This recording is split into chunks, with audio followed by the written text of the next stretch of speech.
They named her Celeste, and I swear the woman was born wearing heels and holding a gift registry. The first time I met her, she barely looked me in the eye.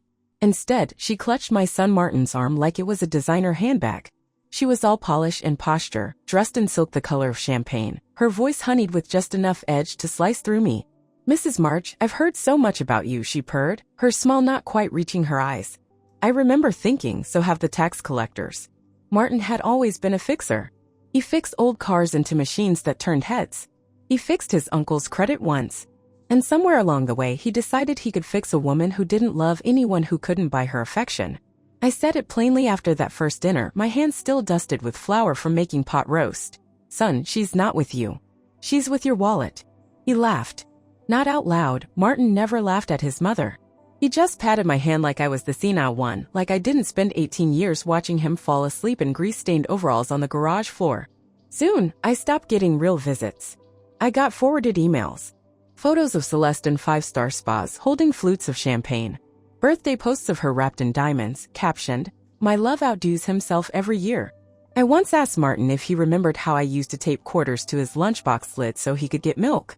He said, "That was a long time ago, Ma. That was when the slow chill started to form between us." I knew they were planning a wedding. I paid for the first tuxedo Martin ever wore. I figured, if nothing else, I'd sit in the back pew, cry softly into a linen handkerchief, and clap politely when the cake was cut. But the invitation never came. What did come was a call. From Celeste. Not Martin. "Lillian," she began. Not Mom. Not even Mrs. March. Just Lillian, like we were two women fighting over the last roast chicken at the deli. "We think it would be best if the guest list remained intimate. Martin said you'd understand." I didn't speak for a full 30 seconds. Just listened to the soft clink of ice in her glass as she waited for me to respond. "Tell Martin," I finally said, my voice calm as cool dash, "that he was raised by a woman who knows what rejection feels like. But he never made me feel it until now." She didn't say a word. Just hung up. The wedding photos hit social media like confetti. There they were, under golden arches in Charleston. Celeste in a dress that looked stitched from clouds, Martin in a navy suit that fit too well for a man who used to wear hand-me-downs. Her mother beamed in every photo, a silver fox in a lavender sheath dress. There was no sign of me. I had paid for his braces, his car, his first business loan. They didn't even save me a seat. So I did what mothers do when grief hardens into resolve. I made a call. Not to a florist, not to a venue. To my lawyer. "Something tells me," I said as I stared at the stack of baby photos on my mantle, "it's time to rewrite some things." And that, my dear, was the first day I stopped being a mother with open arms. And started becoming a woman with a plan. The lawyer's office smelled of dust and lemon oil, reminding me of the church my mother used to clean for a few extra dollars when I was a girl. Mr. Hollis had been our family lawyer since Martin was little and used a stool to brush his teeth. "Are you sure you want to do this, Lillian?" he asked, looking at me through his metal-rimmed glasses. I folded my hands. "I'm sure." We went over all the documents, my will, power of attorney, property management agreement. I rewrote everything. Every penny, every antique, every note tucked away in the jewelry box. My house? It would go to my grandchildren if they ever showed up. A power of attorney with clear conditions. College, vocational school, a year of service somewhere, something to earn it. My savings? To be divided between charities Martin had never heard of and a community fund that financed small auto repair shops in the small towns where he had once learned his trade. And then there was the lemon tree. It stood in the backyard of a small house, thin and crooked, but stubborn as a mule. Martin and I planted it in the summer when he was 10. He watered it every night, even when there was nothing but thorns on it. When it finally bore fruit, a single wrinkled lemon the size of a walnut, he brought it to me as if it were gold. I still have the photograph. He is smiling with gaps between his teeth, proud. That tree is also in the will. To someone who appreciates small beginnings and stays long enough to reap the sweet fruit from the bitter, I wrote. Mr. Hollis smiled when he read it, but his eyes were soft. "You've always been good with words, Lillian." "That tree survived my marriage," I said. "It deserves better than to be cut down by a woman who thinks lemons don't belong on her patio." We had made our final decision. When I stepped out into the parking lot, the wind picked up, tugging at the edges of my coat. I looked up at the sky, gray, gloomy, full of promises it would never keep. That evening, I baked a lemon cake. Not for anyone else. For myself. And for the tree that never gave up, even when no one believed it could grow. 3 weeks passed before I heard Martin's voice again. It came through the phone, wary and unusually cheerful, like a salesman trying to sound casual. Hey Ma, we were thinking of stopping by Sunday night. Celeste has this thing. You know, a new recipe she wants you to try. I blinked at the receiver. A new recipe? Yeah, some kind of almond-crusted salmon. It wasn't the salmon that made my heart sink. It was the fact that he said they wanted a show. Or worse, a reconciliation to post about. A photo of Celeste and me side by side, clinking glasses with captions like, "Family is everything." Still, I said yes. I spent the day cleaning, though there wasn't much to clean. The place was spotless. But I rearranged cushions, polished the silverware, and even picked a small lemon from the tree, sliced it thin, and floated it in the water pitcher. Just to remind myself who I was. They arrived at 5:02. Celeste swept in first, in a coat I could never afford and perfume that smelled like secrets. Martin trailed behind her, grinning like a man who had forgotten he once knew better. "Ma, smells amazing in here," he said, kissing my cheek. Celeste set down her bag. "I brought my almond-crusted salmon mix. I thought we could do it together." Together. So we stood in my kitchen. She took over my cutting board, my knives, even my salt. Martin opened a bottle of wine I hadn't offered, and I watched them both laugh like I wasn't there. It was only when I sat at the table later, her salmon cooling on my plate, that Celeste turned to me and said, "We saw your lawyer change the trust." Just like that. "Excuse me." She sipped her wine. Martin was just surprised. "That's all. You've always said the house would go to him." Martin looked at his plate. Not at me.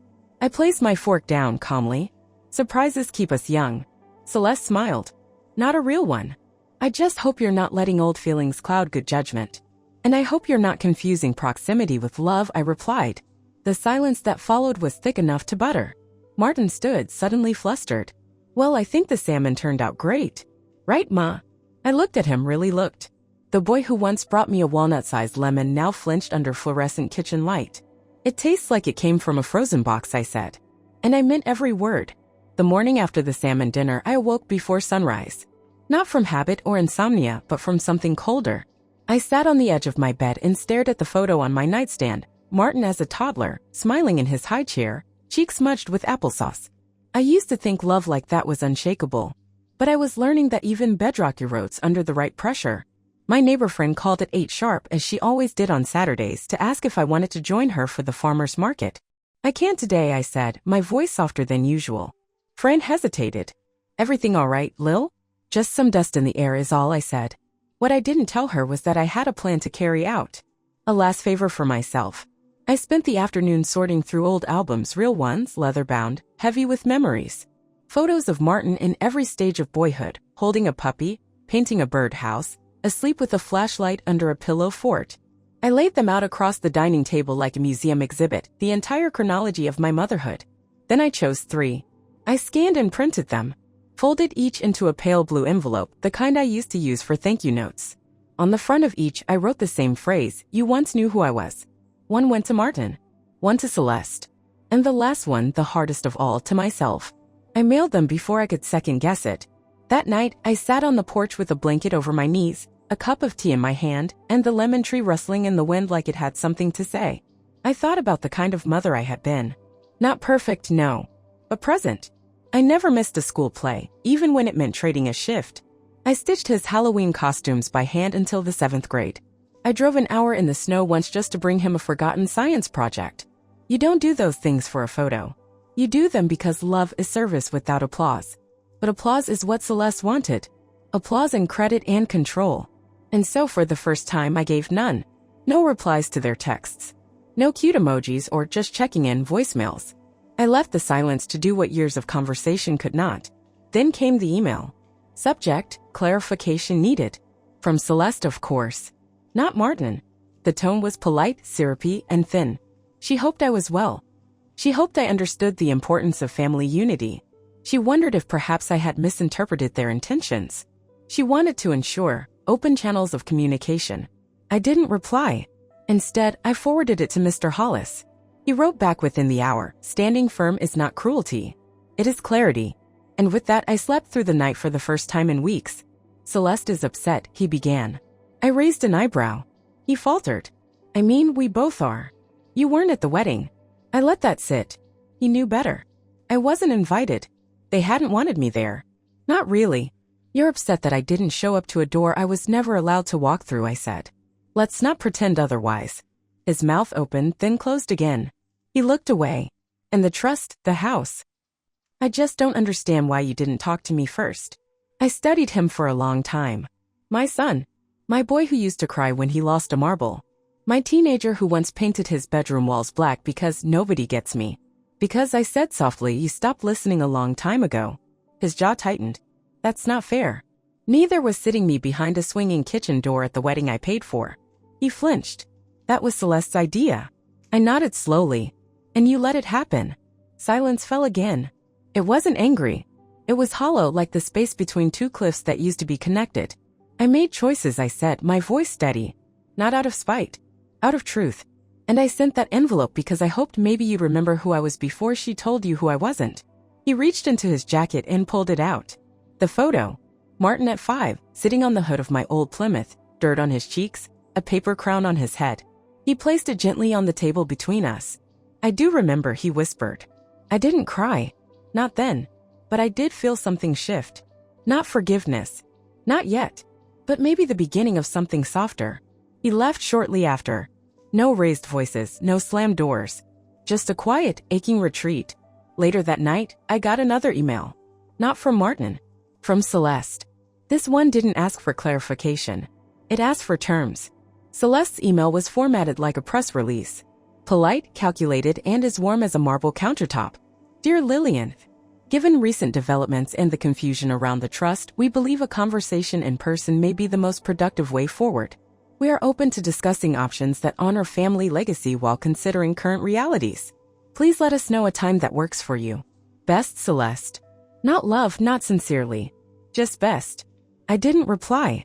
I printed it out instead and highlighted 3 words: options, legacy, and realities. Then I folded it neatly, stuck it in a drawer, and brewed myself a pot of coffee. The next day, I called Mr. Hollis, my family lawyer and the only man who'd ever told me the truth without dressing it in pleasantries. She wants a negotiation, I said. He sighed, the kind of Simon like him reserved for tax season and custody battles. She doesn't want a negotiation, Lillian. She wants a loophole. Then I want a witness, I said. We scheduled the meeting for Friday at 2 o'clock at his office downtown. Neutral ground. When the day came, I dressed deliberately. Navy blue blouse. Slacks I hadn't worn since the last parent-teacher conference Martin invited me to. Modest earrings. No perfume. Nothing Celeste could call theatrical. She arrived late, of course. Fashionably, as they say. Her heels clicked across the wood floor like a metronome set to Entitled. Martin followed her, subdued, carrying a folder like he was preparing for a deposition. Mr. Hollis welcomed them with his usual measured calm. He poured coffee for everyone, including Celeste, who declined with a flick of her wrist. Let's begin, she said, opening a small leather planner that looked more like a status symbol than a schedule. I said nothing. She launched into a speech about fairness, confusion, gratitude, and concern. The word misunderstanding came up 6 times. She never once used the word apology. When she finished, Mr. Hollis turned to me. Lillian. I took a slow breath. Thank you for your concern, Celeste. But there is no confusion. And no negotiation. I've simply decided that my legacy will not be measured in square footage or equity. Martin shifted in his seat. But Ma. I held up a hand. No, Martin. Let her speak for you again. That's worked out so well. Celeste's smile tightened. You're making an emotional decision, Lillian. That's right, I said. Because the logical ones got me erased from a wedding I paid for. She blinked. Just once. But it was enough. This meeting is over, I said, rising. Mr. Hollis stood too. Unless there are legal concerns you'd like to raise, we're done here. Celeste gathered her planner, her lips pursed tight. Martin lingered a second longer, his eyes full of something I couldn't read. Regret? Embarrassment? Fear? Maybe all 3. As they left, I felt Mr. Hollis' hand gently tap my arm. You handled that with grace, he said. Grace is all I've got left to lose, I replied. That night I didn't dream, and I took that as peace. That night I didn't dream, and I took that as peace. But peace, like a freshly baked pie left on a windowsill, never lasts long around certain kinds of people. The next morning I found an envelope on my porch. No stamp, no postmark. Just my name in thick black ink. Inside, a printed letter, again from Celeste, though this one lacked even the courtesy of her usual brand of fake civility. It was a list. Bullet points. Carefully worded concerns about how my emotional state, might be impacting my decision-making capacity. A suggestion that perhaps it was time for a professional evaluation to ensure my continued autonomy. She didn't sign it. Just printed her name and tucked in a glossy brochure for a senior living community with full-time cognitive care. I laughed. Not bitterly, but with the kind of disbelief that pushes air out of you like a deflating tire. This was no longer about property. Celeste wanted power. Over Martin. Over the money. Over me. That's when I called Angela. Angela is my goddaughter, not by church but by choice. Her mother and I raised our kids side by side in duplexes with paper-thin walls and shared casseroles. Angela's a social worker now, tough as nails and twice as sharp. She showed up that afternoon in jeans, sneakers, and a tote bag full of red folders. "Let's get your papers in order," she said, kissing my cheek and settling in like a storm. By the time she left, I had more than a will. I had a plan. Advance directives, notarized letters, a medical power of attorney. Copies went to Mr. Hollis, to my doctor, and to the safe box in my hall closet. "You've just built a legal fortress," Angela said proudly, shutting the final folder. I nodded. Good. Because next time she sends something, I want it to hit a wall. And it did. 2 days later, a man in a charcoal suit knocked on my door with a clipboard and a too-friendly smile. "Here to discuss your care options, ma'am." I handed him a copy of my directive and said, "My care options involve lemon cake, morning tea, and not being bullied by gold diggers in kitten heels. Goodbye." He left quietly, but I knew it wasn't over. Because some people don't accept boundaries. They see them as invitations to dig under the fence. Celeste would be back. But this time I wasn't just ready. I was waiting. Peace, as I said, never lingers long. The morning after our so-called negotiation, I found an envelope tucked under my welcome mat. It was thick. No return address. My name, Lillian March, typed in block letters like I was a suspect in a crime, not a woman minding her own front porch. Inside was a printed letter. From Celeste. Not even pretending anymore. It was professional on the surface, as clinical and sharp as a scalpel. A list of concerns about my decision-making, my memory, my overall well-being. A paragraph hinting that perhaps, given my age and recent behavior, it might be time to seek professional guidance. Cognitive assessments. Senior placement consultants. A brochure for a memory care facility was neatly folded in the back, as if I might flip through it like a vacation pamphlet. The implication was clear. She wanted to paint me as unstable. It was the most elegant threat I'd ever received. So I poured myself a cup of coffee, called my goddaughter Angela, and said, "Come over. It's time." Angela was the daughter I never had. She grew up with Martin, lived 3 blocks down now, and had a spine built from steel and compassion in equal parts. She arrived in sneakers, a denim jacket, and a tote bag stuffed with red folders. "Let's build you a paper fortress," she said, unpacking forms like a general laying out maps before battle. Within 2 hours we had everything. Notarized directives, medical statements, mental health affidavits, power of attorney, copies of the will, letters from my doctor, and a declaration that I was of sound mind signed in triplicate. "You want war," Angela muttered, tucking a final page into a manila envelope. "We'll give her paperwork." I smiled, a thin, weary thing.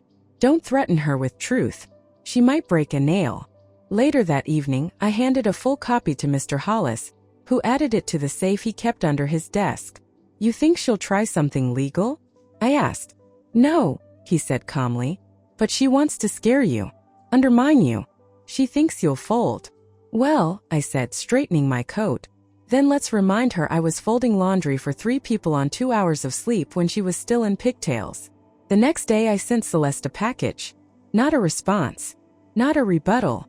Just a copy of every document we had prepared. Bound in a navy folder with a gold embossed sticker that read, "Prepared and witnessed." No note. No greeting. Just facts.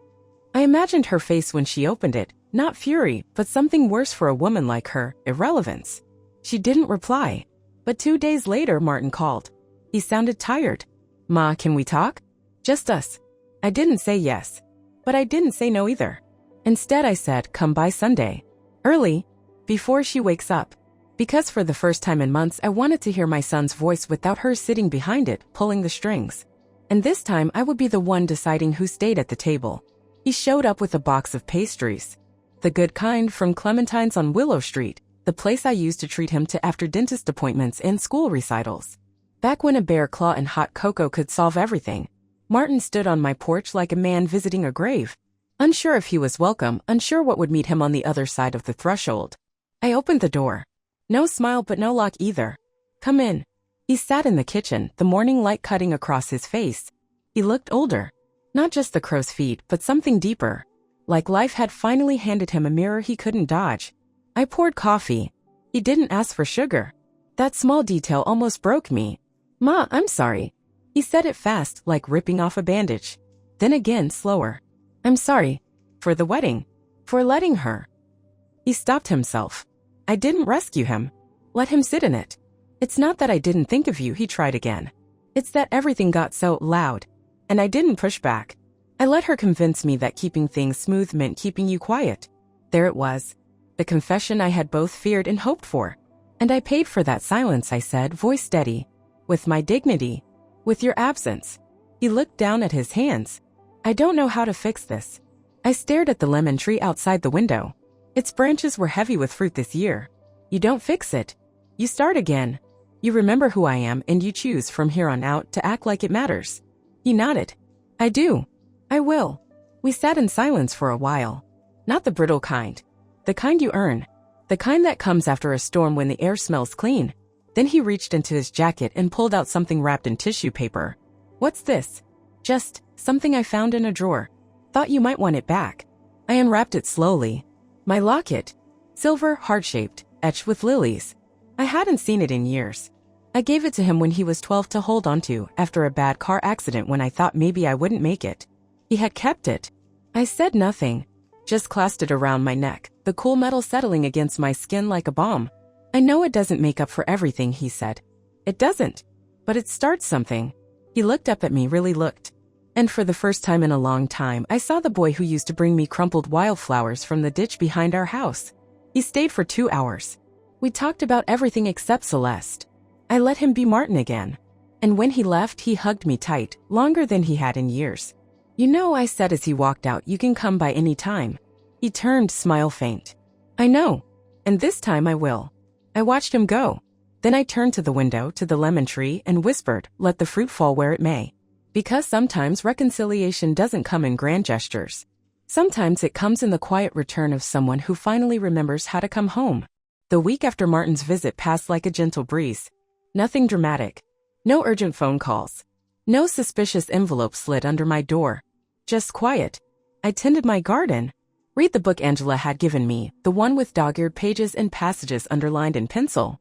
I let the sun warm my shoulders as I swept the porch, and I stopped checking my phone every time it buzzed. Then on Friday afternoon, the doorbell rang. It wasn't Martin. It was Susan, Celeste's mother. I hadn't seen her since the wedding rehearsal. She was dressed in a plum-colored suit too fine for our street, holding a quilted handbag like a trophy. Her lipstick was flawless, her hair lacquered to perfection. But her eyes, they were scanning, calculating. "Mrs. March," she said. "Susan," I replied, keeping my tone neutral. "May I come in?" "I don't think that would be necessary." She hesitated, then glanced at the lemon tree beside the porch. "Your son's been visiting you." I didn't respond. She nodded slowly. "We were concerned. There's been some confusion." There it was again. That word. Confusion. Their favorite brand of revisionist history. "Martin knows his own mind," I said. "And he remembers his own mother." Susan tightened her grip on her handbag. "You may think you're helping," she said, voice low. "But you're destabilizing things. Celeste is under a lot of pressure, and this new arrangement, the revised trust, the legal stonewalling, it's creating stress." I smiled, but it didn't reach my eyes. "Stress builds character." She blinked. "We thought you might prefer a more dignified path. Perhaps a mediated conversation." "I prefer the truth." A pause. Then very carefully she added, "You do realize that family unity matters more than being right." "Do you realize," I replied, "that pretending I don't exist at my own son's wedding forfeited your moral high ground?" Her face flushed, but she didn't leave. "We could have worked together, you and I," she said, softer now. I shook my head. "You had your chance.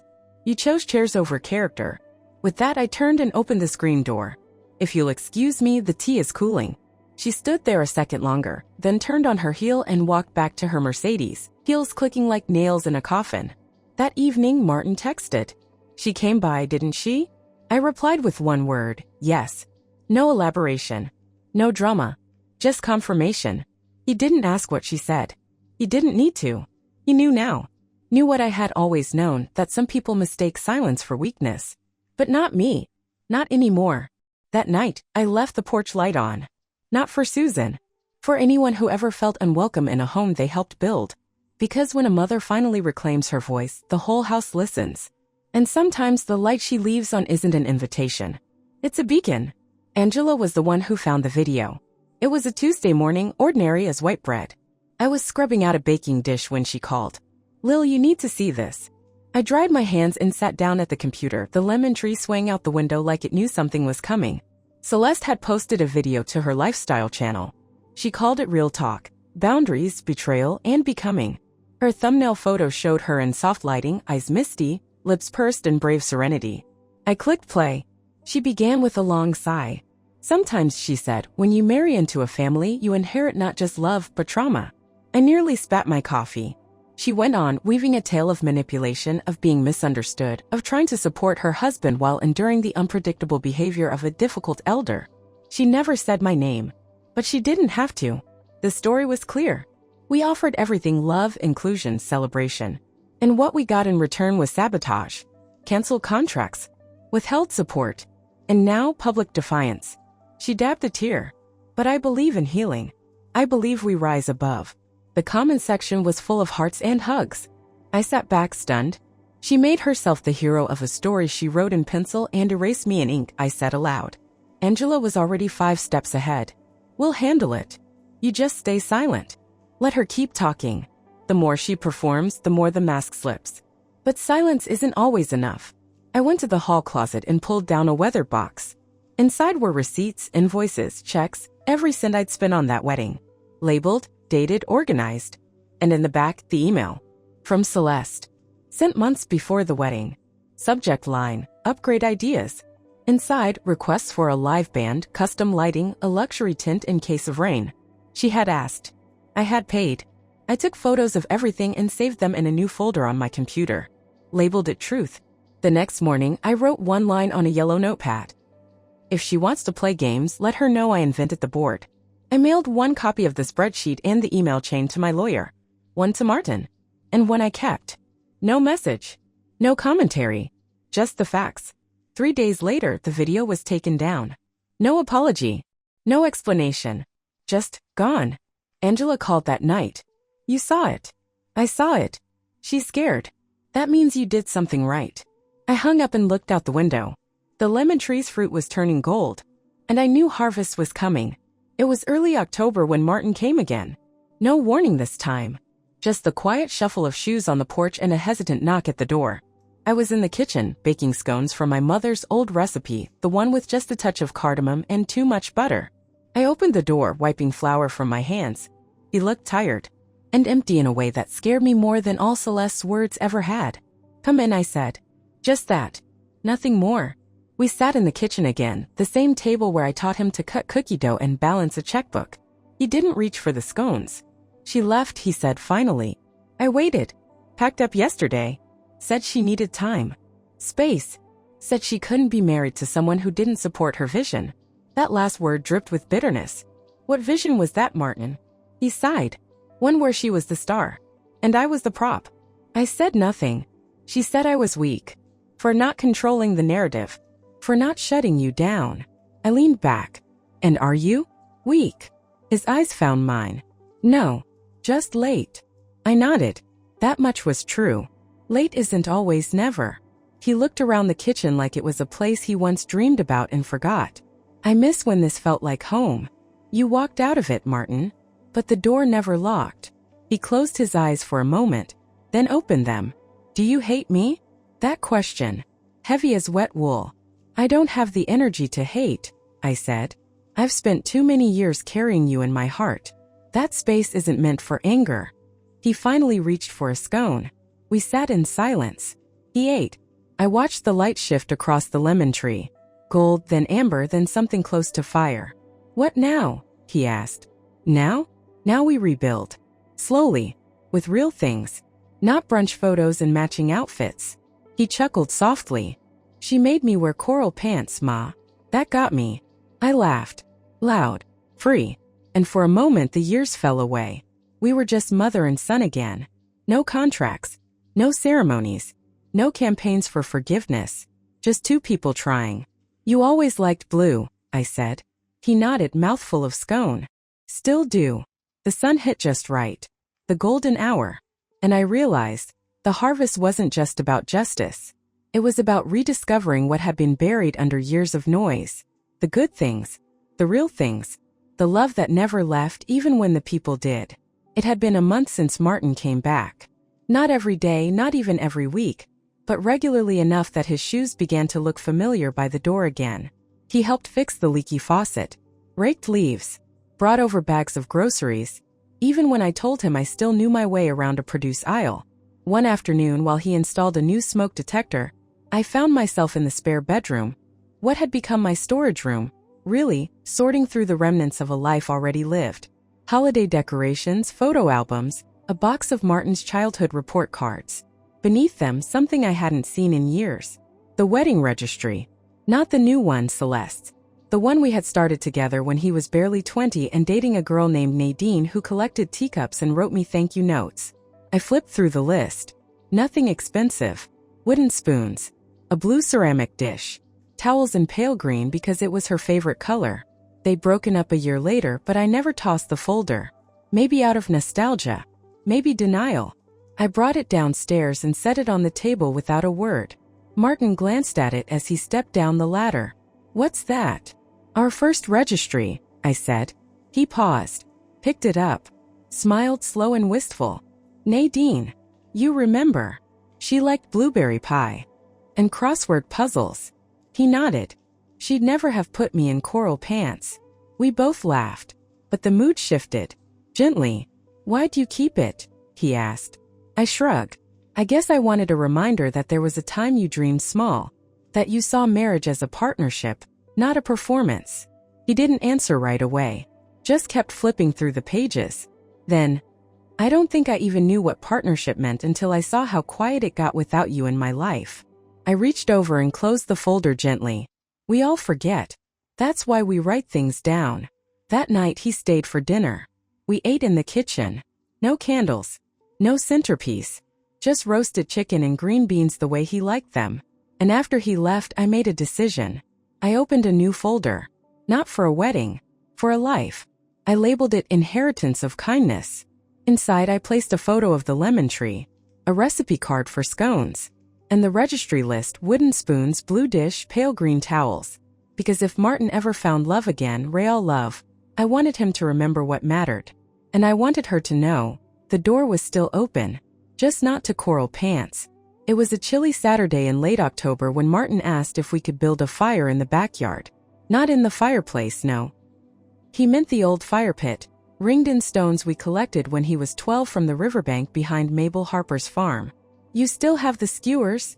He asked, carrying a bundle of wood under his arm like it was a bouquet. Top drawer in the shed, I said. Beside the mismatched nails and that wrench you never returned. We set up the fire together. Quietly, methodically.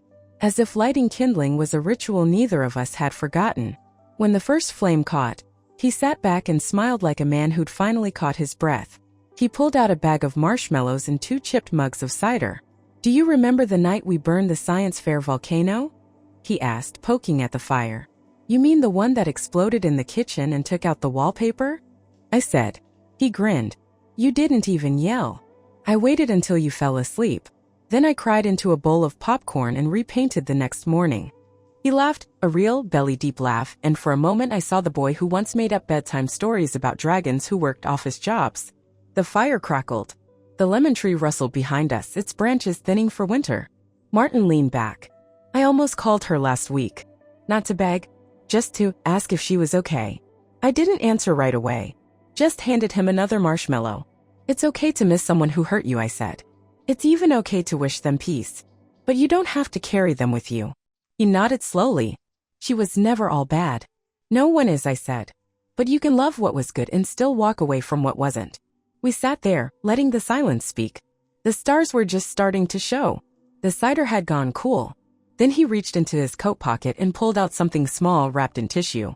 For you, he said. I unfolded the paper.